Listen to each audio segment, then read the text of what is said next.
In the summer of 1986, two farm workers were digging a drainage ditch in a field in Sichuan province, in the southwest of China. It was routine work, the kind of agricultural maintenance that has been performed in this part of the world for thousands of years. The field was unremarkable. The day was unremarkable. The workers were doing what workers do, moving methodically through the task, thinking about nothing in particular, their attention on the earth in front of them. One of their shovels struck something hard. They had found a pit. A large, deliberate pit, dug into the earth at some point so far in the past that the memory of it had entirely vanished. Inside the pit were objects that had been placed there with evident care, objects that, when the archaeologists arrived and began to understand what they were looking at, would require the entire history of ancient China to be reconsidered. There were bronze masks. Large bronze masks, larger than any human face, with eyes that protruded outward on long stalks. There were bronze heads, cast in a style that shared nothing with the bronze casting traditions of the Yellow River civilizations, the Shang dynasty, the Zhou dynasty, the cultures that Chinese history had always placed at the beginning of Chinese civilization. There were pieces of gold, beaten thin and shaped. There were elephant tusks, hundreds of them, piled in the pit like a hoard. And when a second pit was found weeks later, the scale of the discovery became clear. This was not a burial. This was not a treasure cache. This was something else, something that the archaeologists standing in the field in Sichuan had no immediate framework for, something that would take years and decades of careful study to begin to understand. They had found Sanxingdui. To understand what Sanxingdui means, you need to understand what the history of ancient China looked like before 1986. The conventional story of Chinese civilization begins in the Yellow River Valley, in what is now the provinces of Henan and Shaanxi, several thousand years ago. The earliest cultures, the Yangshao, the Longshan, gave way to the first historical dynasties, the Xia, which may be legendary, the Shang, which is documented by the oracle bones found at Anyang in the early 20th century, and the Zhou, whose records form the basis of much of what we think we know about the first millennium BCE in China. This is the story of Chinese origins as it was taught, as it was understood, as it was encoded in both the academic literature and the national consciousness of modern China. According to this story, the cultural heartland of ancient China was the Central Plains, the middle reaches of the Yellow River. Civilization in China, in this telling, had a center, and from that center it radiated outward, spreading its influence and its forms to the periphery. The southwest, what is now Sichuan, a large province separated from the rest of China by mountain ranges, was the periphery. It was, according to the pre-year 1986 understanding, a late developer, a region that received the influences of Central Plains civilization long after those influences had been established. Sanxingdui did not fit this picture. Not slightly, not with minor adjustments, but entirely. What the archaeologists found in Sichuan in 1986 was a Bronze Age civilization, a sophisticated, technically accomplished, artistically original Bronze Age civilization that had been flourishing in the southwest of China for over 1,000 years, independent of any influence from the Central Plains, with its own forms, its own aesthetics, its own apparent religion, and its own understanding of the world. The site itself sits near the modern city of Guanghan, in the Chengdu Plain, a large flat basin surrounded on three sides by mountains and on the fourth by the Yangtze River and its tributaries. The plain has been inhabited for a very long time.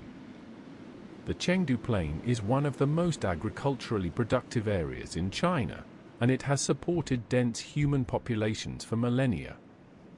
But the particular quality of Sanxingdui, its scale, its sophistication, its extraordinary objects, was invisible to the historical record until a shovel struck something hard in 1986. The first discoveries had actually been made more than 50 years earlier. In 1929, a farmer named Jiang Daocheng was also digging, repairing a water channel near his home, and struck a cache of jade objects. The objects were unusual and beautiful, and some of them found their way to collectors and eventually to archaeologists. A small excavation was conducted in 1934 by a British archaeologist named D.G. Donithorne, who found ceramics and recognized that the site was significant. But the scale of what lay beneath the fields of Sichuan was not apparent from that early work, and the events of the following decades, war, political upheaval, the establishment of the People's Republic, meant that systematic investigation was not resumed until the 1980s. When the 1986 pits were found, the scale became apparent. When excavations continued into the 1990s and the 2000s, it became clearer still. When a new round of excavations began in 2019, using the most advanced technology available, three-dimensional scanning, environmental DNA analysis, hyperspectral imaging, and produced further pits and further extraordinary objects, the full extent of what is at Sanxingdui began to come into focus. The site covers an area of approximately 12 square kilometers. The walled city at its center was roughly 3 square kilometers, smaller than some ancient cities but larger than most Bronze Age settlements in the region. The city had been occupied, on current evidence, from approximately 2800 BCE to approximately 1000 BCE, a period of nearly 2000 years. And in those 2000 years, it produced objects of a quality and an originality that we are still struggling to account for. The Sichuan Basin has a quality that visitors often remark on.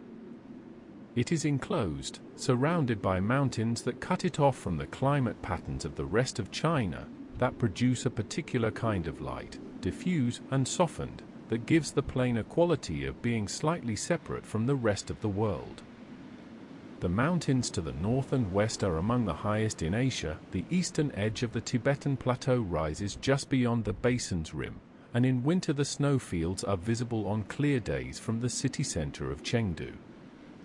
The mountains to the south lead toward Yunnan and, beyond that, to Southeast Asia. This geography shaped what happened at Sanxingdui in ways that are probably impossible to fully reconstruct. The basin was fertile and well-watered. The rivers that flowed through it, the Minjiang, the Tuojiang, the Jinsho, provided reliable irrigation. The mountains provided timber, stone, and the possibility of control. A culture established in the Chengdu Plain was, in a sense, naturally defended by terrain.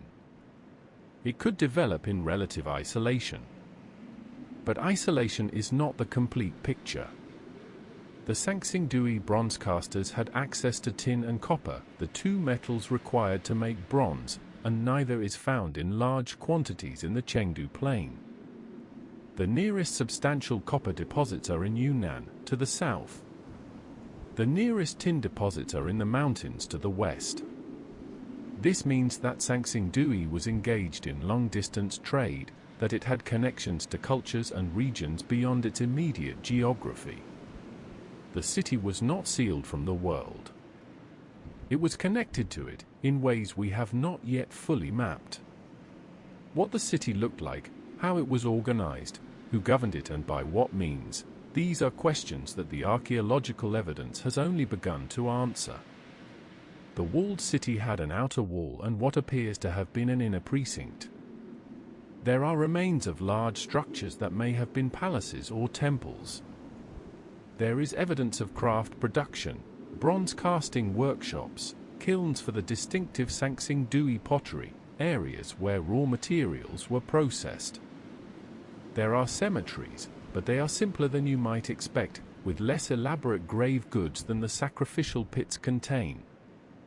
The social structure implied by the evidence is one with significant hierarchy, a ruling class capable of commanding the enormous resources required to cast the large bronzes, but the exact shape of that hierarchy is not recoverable from what has been found. What is clear is that the city had a center of some kind of religious or ritual power, and that the objects produced there were connected to that power in ways we do not fully understand. The pits that were filled and sealed, 6 confirmed as of the most recent excavations, with possibly more yet to be found, were not random. They were deliberate acts of ritual deposition, and the objects placed in them were the most important objects the culture possessed. Let us spend some time with the objects, because the objects are the heart of the mystery. Bronze casting in the ancient world requires significant knowledge and significant infrastructure. You need to know how to mine and smelt the component metals. You need to know the proportions in which to combine them. Bronze is an alloy, and the ratio of copper to tin affects its properties in precise and important ways. You need to know how to build furnaces capable of reaching the temperatures required. You need to know how to make molds, how to manage the pour, how to finish the cast surface. This knowledge takes generations to develop. It is passed down through apprenticeship and practice, through the accumulated mistakes and refinements of people who spend their lives at the work. The Sanxingdui bronze casters knew all of this. The technical quality of the objects found in the pits is not the quality of beginners. It is the quality of a tradition at its maturity, people who have been doing this for a long time, who have mastered the techniques, who are working at the limit of what the medium allows. And they were doing something with that mastery that no other Bronze Age culture on Earth was doing. The masks. The most immediately striking objects from Sanxingdui are the large bronze masks, faces, clearly human in their general structure, but extended and exaggerated in ways that make them something other than portraits. The eyes protrude, on some examples, on cylindrical stalks several centimeters long. The ears are enormous, stylized into shapes that have no anatomical basis. The mouths are wide, the lips slightly parted, the expression neutral in a way that becomes, on extended contemplation, profoundly unsettling. The largest of the masks is approximately 1.4 meters wide and 0.6 meters tall, far too large to be worn as a human mask, designed for something else, something we cannot determine from the object itself. The protruding eyes, a feature so distinctive that the culture is sometimes called the protruding eye bronze culture in Chinese archaeology, appear on objects of many different sizes, from large architectural masks to small figurines. They are the most consistent visual motif in the Sanxingdui repertoire. What do the protruding eyes mean? Scholars have proposed many interpretations. Some suggest that the extended eyes represent a supernatural ability to see great distances, a divine vision that ordinary human eyes do not possess. Some suggest a connection to ancient Chinese legends about a king called Kanzong, said to be the first ruler of Shu, who was described in historical texts as having protruding eyes. Some suggest that the forms are purely aesthetic, that the bronze casters of Sanxingdui developed this convention for visual and compositional reasons that we cannot fully recover. None of these interpretations is satisfying. None of them fully accounts for the consistency and the intensity with which the protruding eye motif appears. The standing figure. In 1986, in the second sacrificial pit, archaeologists found an object unlike anything else in the ancient world. It is a standing human figure, cast in bronze, approximately 2.6 meters tall, nearly the height of the pit itself. It stands on a base of interlocking elephants and animals. Its hands are raised and held slightly forward, the fingers curved as if grasping something that is no longer there. Scholars have suggested jade discs, wooden poles, or other perishable materials that did not survive. Its face has the protruding eyes, the wide mouth, the large ears of the other Sanxingdui bronzes. It wears elaborate robes, cast in detail, with patterns and decorations that cannot be read as text but that clearly mean something. It is, at 2.6 meters, the largest known bronze human figure in the ancient world.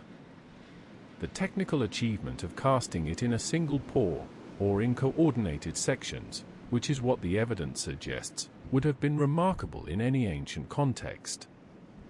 In the context of Sichuan 3,000 years ago, it is astonishing. Who is this figure? What does it represent? Is it a king, a priest, a god, an ancestor? Is it a portrait of a specific individual, or a type, a representation of a category of being rather than a person? The figure offers no answer. It stands in the Sanxingdui Museum now, under controlled lighting, behind glass, 3,000 years from the pit where it was placed, and it is still grasping something that is not there. The bronze tree. Among the objects found in the pits is a bronze tree, or rather, the fragments of what was once a bronze tree, which has been painstakingly reassembled and partially reconstructed. At its full original height, it stood approximately 3.95 meters tall. It has 3 main branches, each branch bearing smaller branches with leaves and fruits cast in bronze. Birds perch on the branches. A dragon coils down the trunk. At the top, there is a figure, a bird, possibly, or something else, that is not fully preserved. Bronze trees do not appear in any other Bronze Age culture. They appear in Chinese mythology, the tree of the sun, the Fusang tree, described in ancient texts as a cosmic tree at the eastern edge of the world from which the sun rises each day, but the mythological tree and the Sanxingdui tree cannot be directly identified with each other. The tree may represent a cosmological concept. It may be a ritual object. It may be something that has no name in any tradition that has survived. What is certain is that casting a nearly 4-meter bronze tree, with its individual leaves, its birds, its dragon, its multiple separately cast components joined together, is an exercise in technical mastery of a very high order. The people who made this object had complete command of their medium. They were making what they intended to make. The tree was not an accident of ambition exceeding skill. It was a deliberate creation of skilled hands working toward a specific vision. The gold mask. In the 2020 round of excavations, archaeologists found something that had not been seen before, a partial mask covered in gold foil, applied over a bronze base. The gold is thin, beaten onto the surface with care.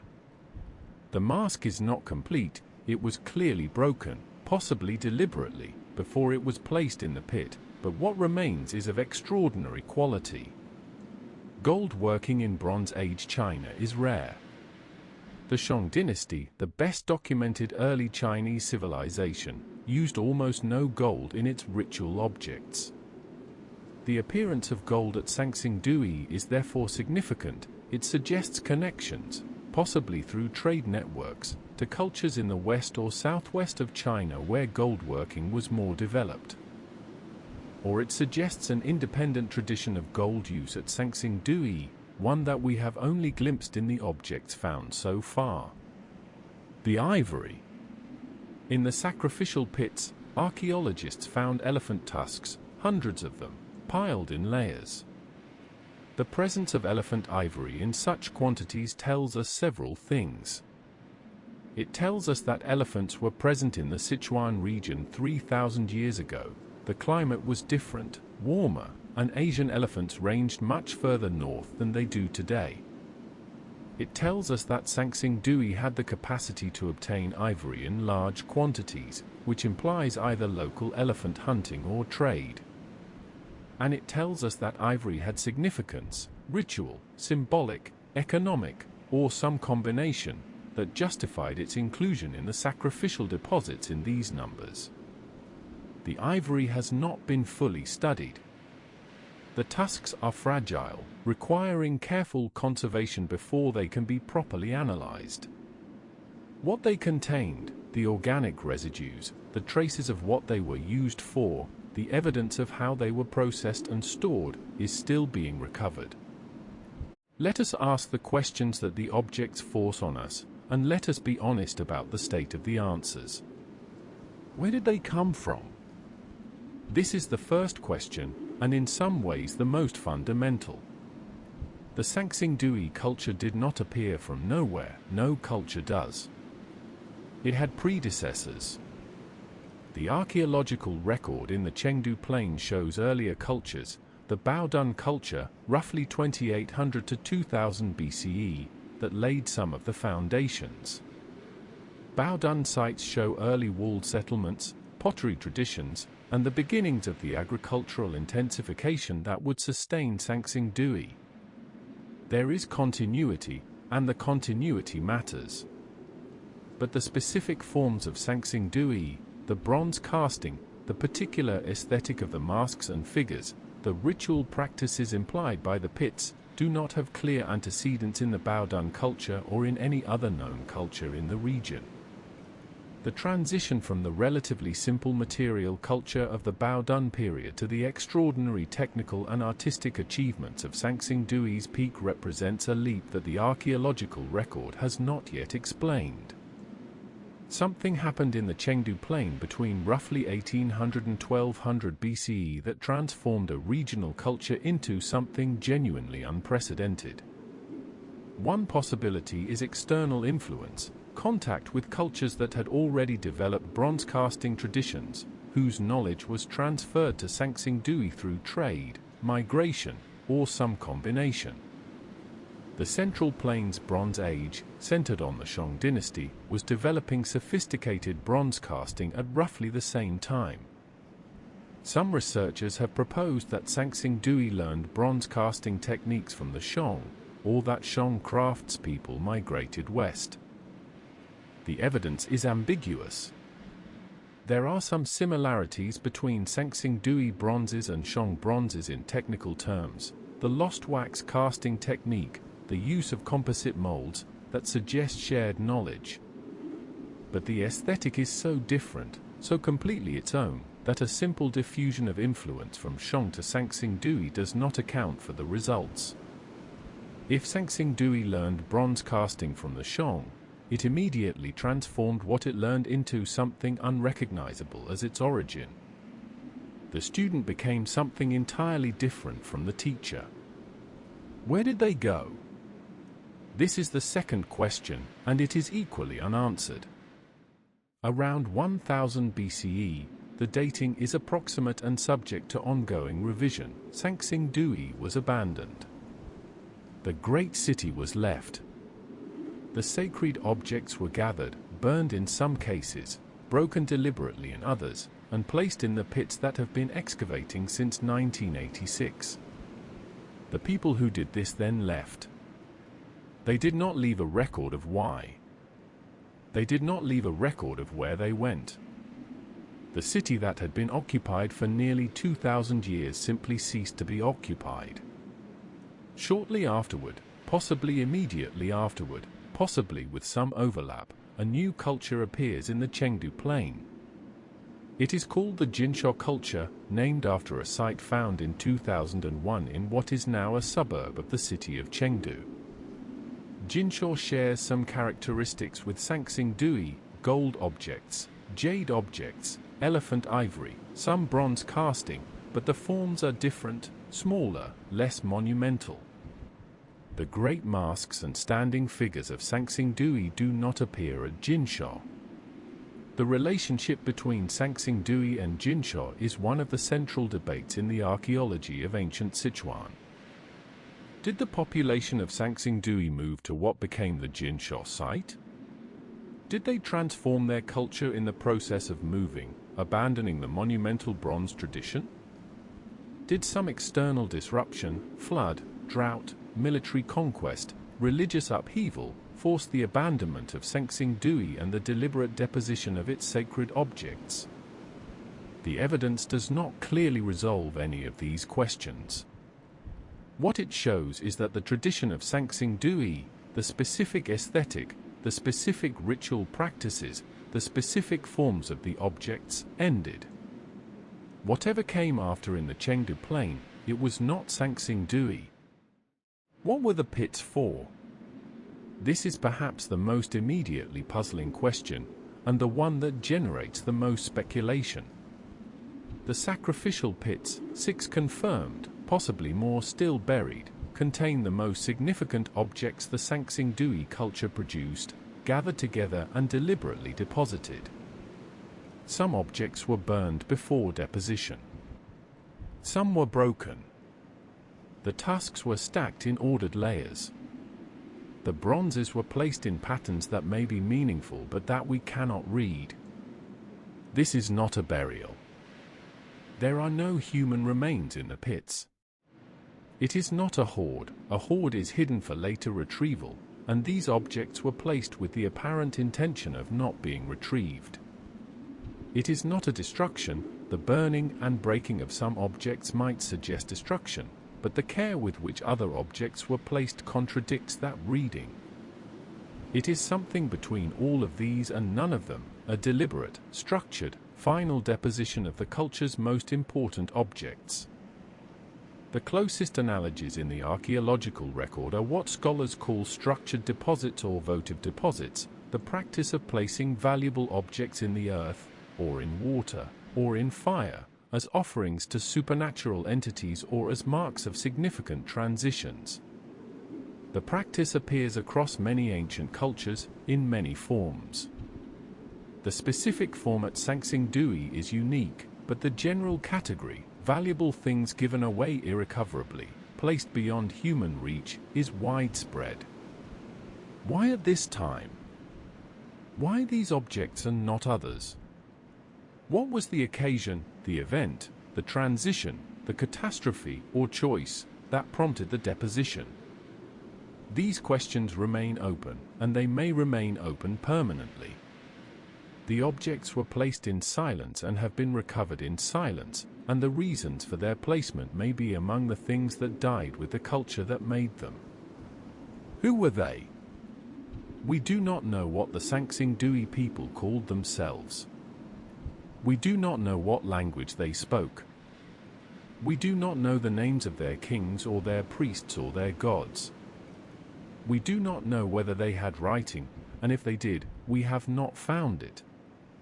Later Chinese historical texts mention a state called Shu, located in Sichuan, as one of the ancient states that existed before the unification of China by the first emperor in 221 BCE.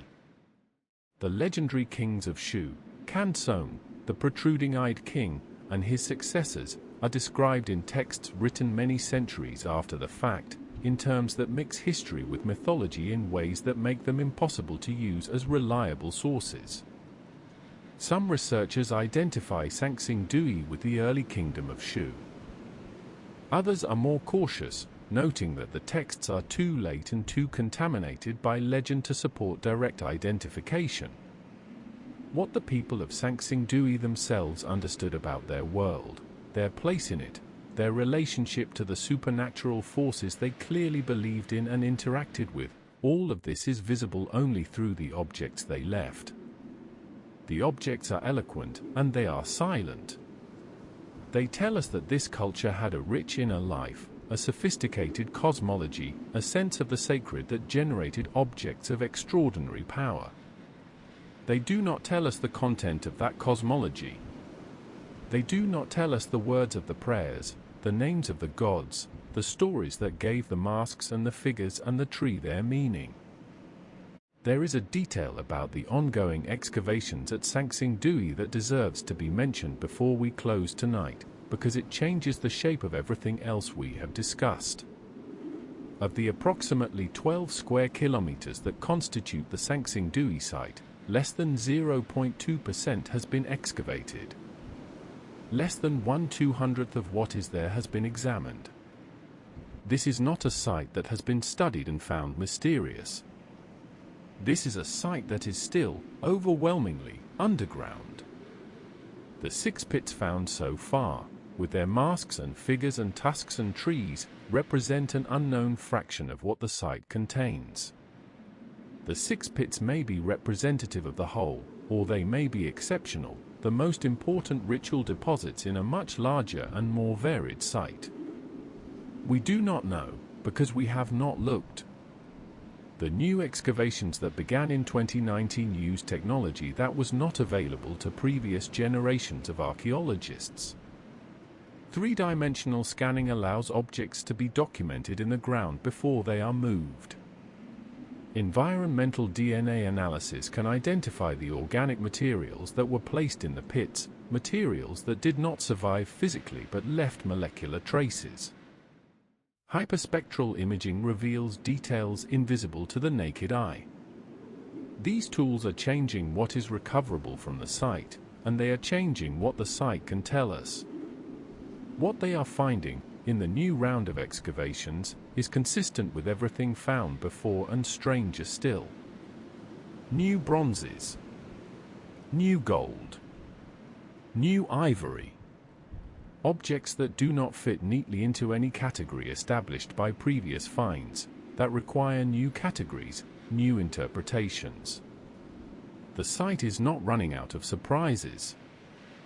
It is, if anything, accelerating, each pit revealing that there is more to know, that the picture assembled so far is partial in ways we had not previously understood.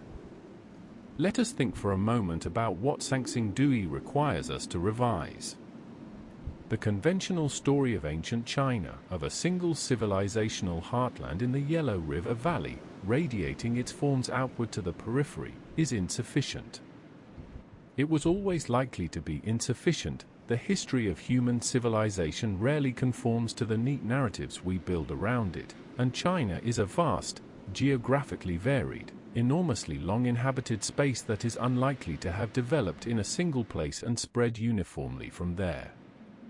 Sanxingdui is evidence, spectacular, undeniable evidence, that the development of Bronze Age civilization in China was more complex, more varied, and more interesting than the standard account allowed for. This is not a minor revision. It is a fundamental one.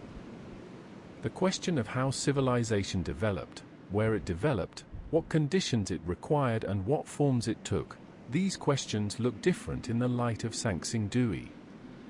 A Bronze Age culture of this sophistication, in this location, at this time, with no clear antecedents in the surrounding archaeological record, suggests that the conditions for civilizational development were less rare than the conventional account implied. That in many places, at many times, given the right combination of resources and geography and perhaps the right accidents of cultural contact, societies could and did develop in directions that produced extraordinary things. What the extraordinary things at Sanxingdui suggest about the people who made them, about their inner life, their cosmology, their sense of what mattered, is harder to recover but no less interesting.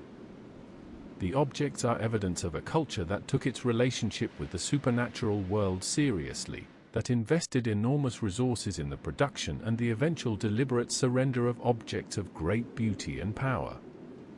A culture that had, in some sense, a theory of the sacred, and acted on that theory at scale. We do not know what that theory was. We have its material consequences, the masks, the figures, the tree, the pits, but we do not have its content. The gods of Sanxingdui, if they were gods, have not spoken in any language we can recover. The priests, if there were priests, have left their objects and taken their words. The king, if the standing figure represents a king, still holds the invisible thing his hands were shaped to hold, and will hold it until the bronze finally fails.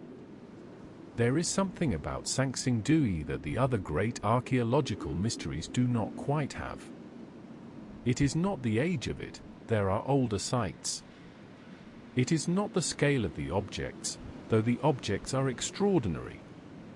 It is something about the specific quality of the gap, the distance between the richness of what was made and the completeness of the silence around it. Other ancient cultures are silent because their records have been lost. Sanxingdui is silent because we have not yet found the records, or because the records do not exist in forms we can read, or because the culture itself operated in an oral and visual register that left no text to recover. The masks look outward with their protruding eyes. They have been looking outward for 3,000 years. They were looking outward when they were placed in the pits. They were looking outward when the earth covered them. They were looking outward in the dark for 3 millennia, in silence, until the shovel found them. They are still looking outward now.